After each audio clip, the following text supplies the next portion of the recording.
नमस्कार दोस्तों, आप सभी का स्वागत है हमारे इस पॉलिटेक्निक पैरामेडिकल के इस यूट्यूब चैनल टोटल लर्निंग पे। तो दोस्तों आज हम लोग फिर से, जैसा कि आपको पता होना चाहिए, हम लोग डेली 8 बजे यूट्यूब पर लाइव क्लासेस चलाते हैं आपके लिए पैरामेडिकल के एंट्रेंस एग्ज़ाम के लिए।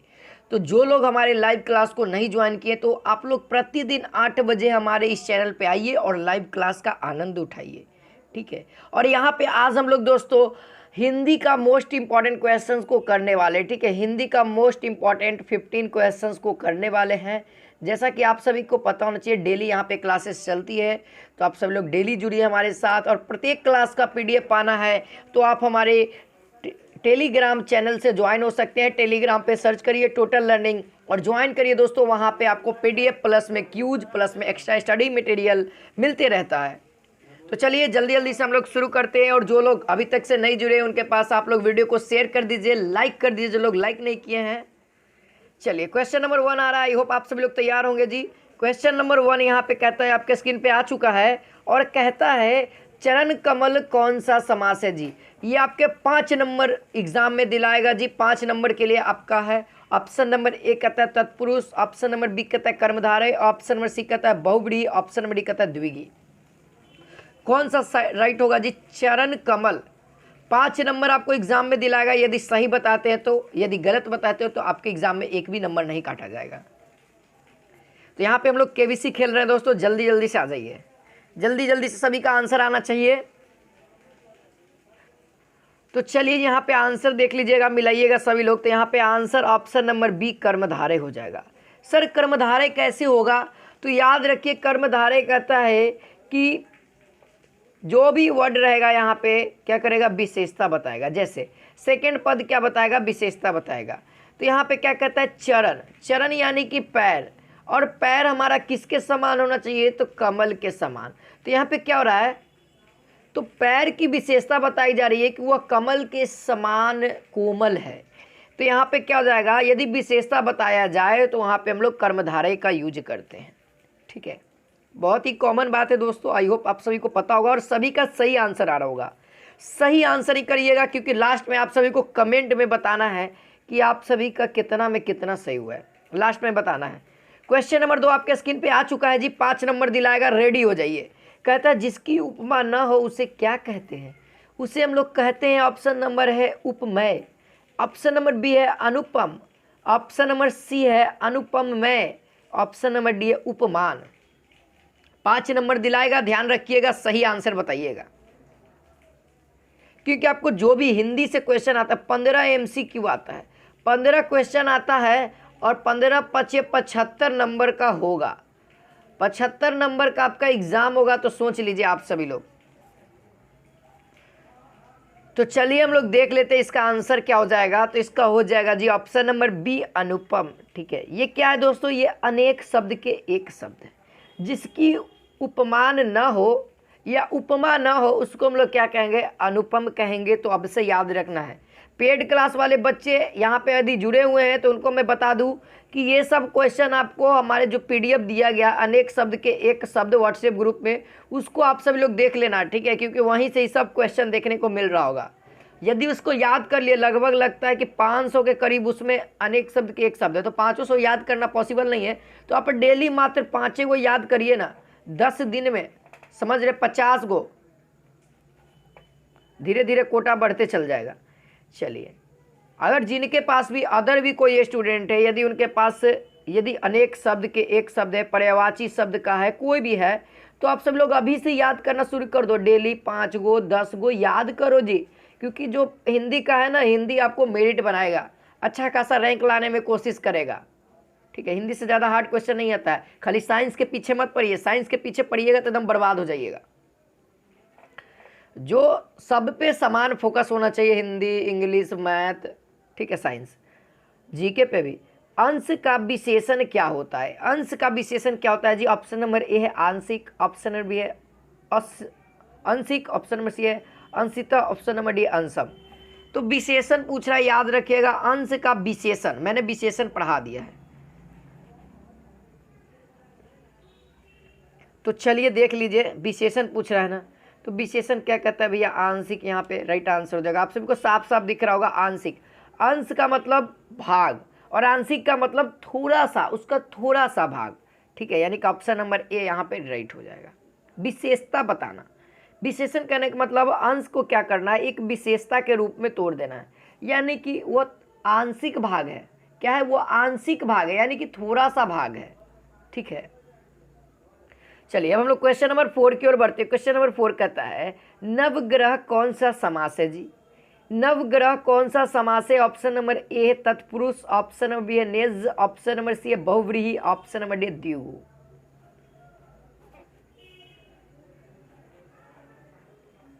तो चलिए यहाँ पे देखते हैं, आंसर मिलाइएगा सभी लोग। नवग्रह, तो नवग्रह कहने का मतलब इस वाक्य में आपको सबसे पहले क्या दिख रहा है भैया? क्या दिख रहा है? संख्यावाचक दिख रहा है। क्या? संख्यावाचक दिख रहा है। तो संख्यावाचक यदि आगे में दिख जाए, नव हमारा क्या है? नव हमारा क्या है? संख्यावाचक है। नव का मतलब होता है 9। तो ये क्या हो गया? हमारा संख्यावाचक हो गया। तो ये कौन सा में चला जाएगा जी? द्विगु समास। ऑप्शन नंबर डी वाले का राइट है। बहुव्रीहि में भगवान जी के नाम ले लेना, हो जाएगा, या अनोखा। सब मैं हिंट्स बता दिया हूं सबको पहचानने के लिए। चलिए अब क्वेश्चन नंबर 5 पे आ चुके हैं। क्वेश्चन नंबर 5 यहाँ पे कहता है आप भला दुनिया भले में आप सर्वनाम का उदाहरण है। देखिए, आप भला दुनिया भले में, इस वाक्य में आप जो है वो कौन सा सर्वनाम का उदाहरण है? ऑप्शन नंबर ए पुरुषवाचक, ऑप्शन नंबर बी है निश्चयवाचक, ऑप्शन नंबर सी है निजवाचक, ऑप्शन नंबर डी है संबंधवाचक। सोच समझ के आंसर दीजिएगा।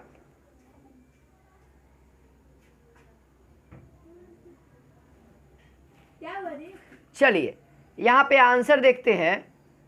तो जो यहाँ पे आंसर हो जाएगा ना, वो हो जाएगा ऑप्शन नंबर सी निजवाचक। यहाँ पे मैंने भी कहा था कि यदि आप अपने बारे में बोल रहे या मेरा ही समान है, निज यानी कहने का मतलब स्वयं का, तो वो क्या हो जाएगा? निजवाचक में। यानी कि आप भले, आप भला, यानी कि मैं तो भला हूँ भैया, मेरा भला होवे करेगा तो दुनिया भी भला में रहेगा। तो वहाँ पे आप कौन सा समास हो गया? निजवाचक हो गया, ठीक है, ये याद रखना है, ठीक है।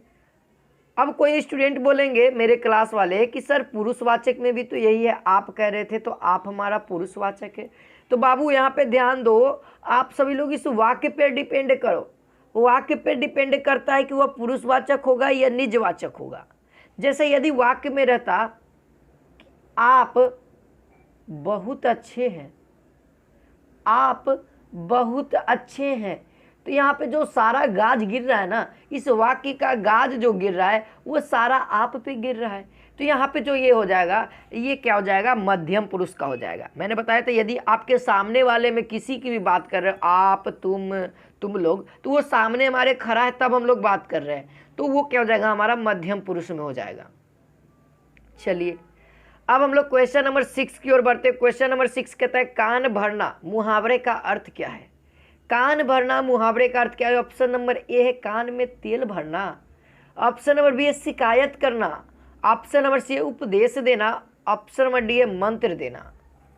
तो जल्दी से बताइए, आप सभी लोग आंसर करिए कौन सा राइट होगा। और जो लोग हमारे इस चैनल पे नए हैं, पहली बार है, तो जल्दी से जाइए इस चैनल को सब्सक्राइब करके बेल आइकन को ऑल कर लीजिए, क्योंकि यहाँ पे आपको क्लासेस तो मिलेगी ही मिलेगी, साथ में इंफॉर्मेशन वाली वीडियो भी मिलते रहती है। तो चलिए हम लोग इसका आंसर देख लेते हैं जल्दी से।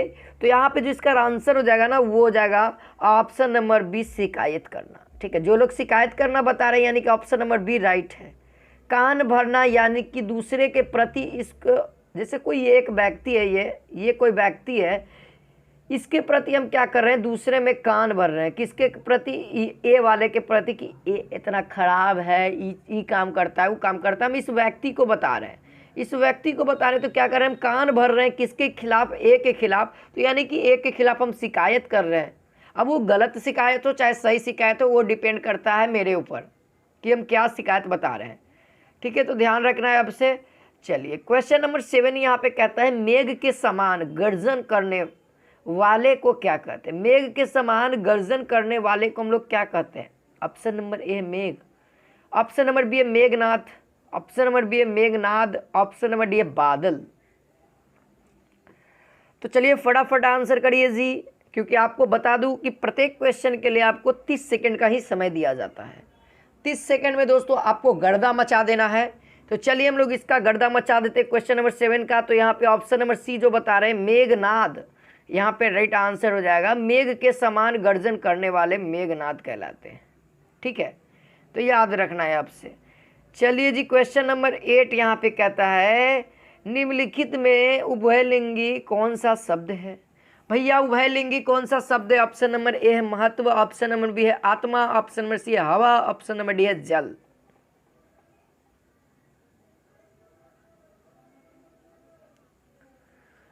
तो चलिए दोस्तों यहाँ पे आंसर मिला लेते हैं। तो वो क्या हो जाएगा? आत्मा हो जाएगा। आत्मा को ना ही आप स्त्रीलिंग बता सकते हैं भैया और ना ही आप पुल्लिंग भी बता सकते हो।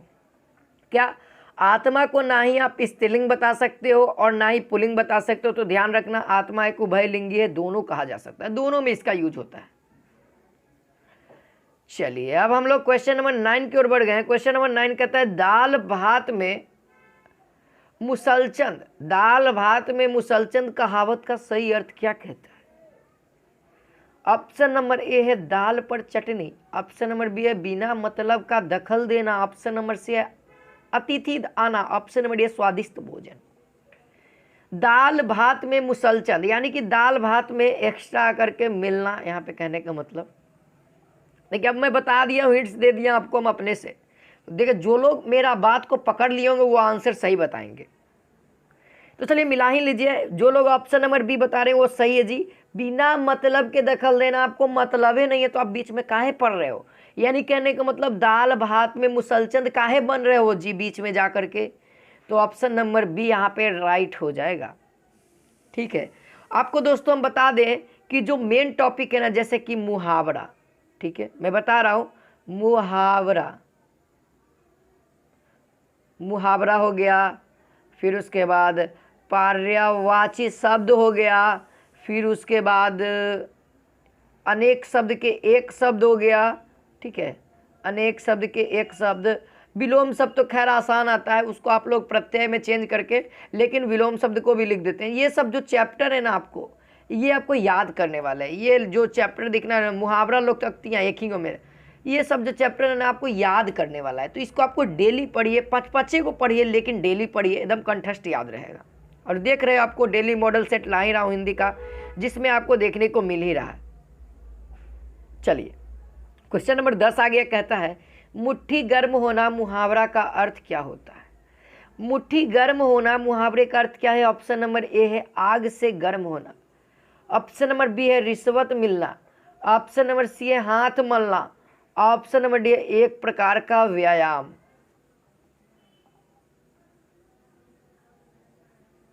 मुट्ठी गर्म होना, एकदम पढ़िए बढ़िया से, एकदम समझ में आ जाएगा। मुट्ठी गर्म होना।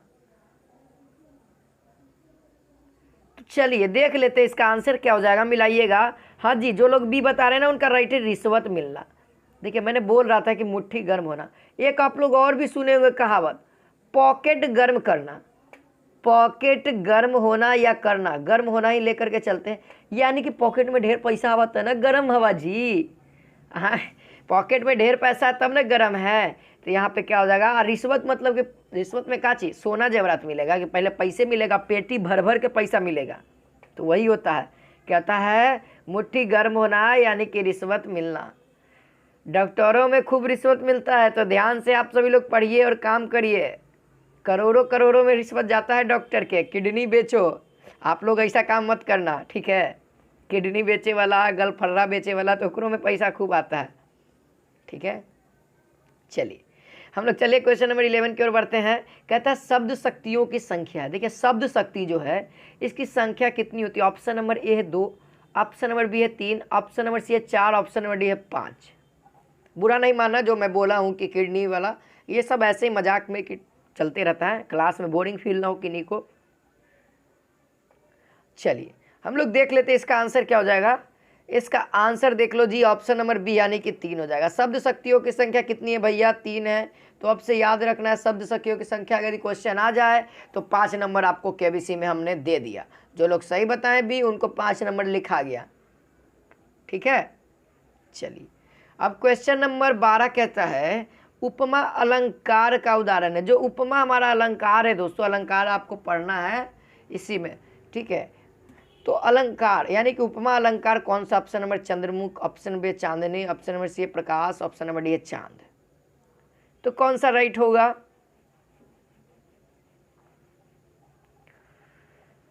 तो चलिए देख लीजिए वो राइट आंसर। उपमा अलंकार का यदि उदाहरण की बात करो तो उपमा अलंकार का उदाहरण हो जाएगा चंद्रमुख, ठीक है, यानी कि चंद्रमा के जैसा मुख, ठीक है। यहाँ पे ऑप्शन नंबर ए राइट हो जाएगा, चंद्रमा के जैसा मुख। चलिए अब हम लोग आगे बढ़ते हैं जी। क्वेश्चन नंबर 13 देख सकते हो। क्वेश्चन नंबर 13 यहाँ पे कहता है गीता गोविंद के रचनाकार है दोस्तों, गीता गोविंद के रचनाकार है। देखिए रचनाकार से भी क्वेश्चन आएगा, किताब वाला 12th लेवल का भी आएगा। जैसे 12th लेवल में क्या कहते हैं, हाँ कृति वाला होता है ना, वो सब क्वेश्चन पूछता है। तो एक वो क्वेश्चन कृति वाला से रहेगा। तो जो पॉपुलर है ना उनका याद करना है, जैसे प्रेमचंद हो गए, हरिशंकर परसाई हो गए, फिर और भी लेखक हैं जो कि इम्पॉर्टेंट हैं, ठीक है, टॉल्स्टॉय हो गए। ये सभी का जो लेखक है ना उनका बुक या कृति के बारे में देख लेना, एक बार याद कर लेना। तो चलिए हम लोग इसका आंसर देख लेते हैं। गीता गोविंद जो बुक है उसके रचनाकार या कृति को किनकी कृति है? तो इसका राइट आंसर हो जाएगा, वो हो जाएगा सी जयदेव की, ठीक है। आपसे याद रखना जी, गीता गोविंद वाला क्वेश्चन आ जाए तो आपको 5 नंबर दिलाएगा, वो भी कौन? तो जयदेव जी। जयदेव जी आपको 5 नंबर देंगे एकदम फ्री में, याद रखना। गलत दिए तो 1 को नंबर नहीं देंगे वो। चलिए क्वेश्चन नंबर 14 यहाँ पे कहता है गम शब्द किस भाषा का है? गम शब्द किस भाषा का है? देखिए गम शब्द किस भाषा का है? देखिए option number A Hindi, option number B Sanskrit, option number C है उर्दू, ऑप्शन नंबर डी अरबी। देखिए अब जो 2020 में क्वेश्चन आया था इसी प्रकार से एकदम सेम टू सेम, कि जो पर है ना ये कौन सा शब्द है, किस भाषा का शब्द है पर। और इसमें भी ऑप्शन था हिंदी, संस्कृत, उर्दू, अरबी, ऐसी करके फ्रांसीसी ऐसे करके था। तो ये जो पर है ना, ये पर हमारा संस्कृत वर्ड था उस समय, जैसा वाक्य के अनुसार। तो इसमें हमारा क्या हो जाएगा जी? इसमें याद रखना आपसे, ये जो गम है ना, गम का हम लोग यूज करते हैं ना, वो उर्दू शब्द है। बहुत ज़्यादा गम है, सैड हो गए, सैड सॉन्ग सुन रहे हैं, तो वो क्या हो जाएगा? गम हो जाएगा। उस गम का यूज हम लोग उर्दू में करते हैं, ठीक है। तो यहाँ पे याद रखना ऑप्शन नंबर सी यहाँ पे राइट हो जाएगा दोस्तों। तो आज के लिए बस इतना ही रखते हैं, मिलते हैं नेक्स्ट वीडियो में। आई होप आप सभी को क्लास में मज़ा आया होगा। तो मज़ा आया होगा तो शेयर करिएगा, लाइक करिएगा। जय हिंद, जय भारत।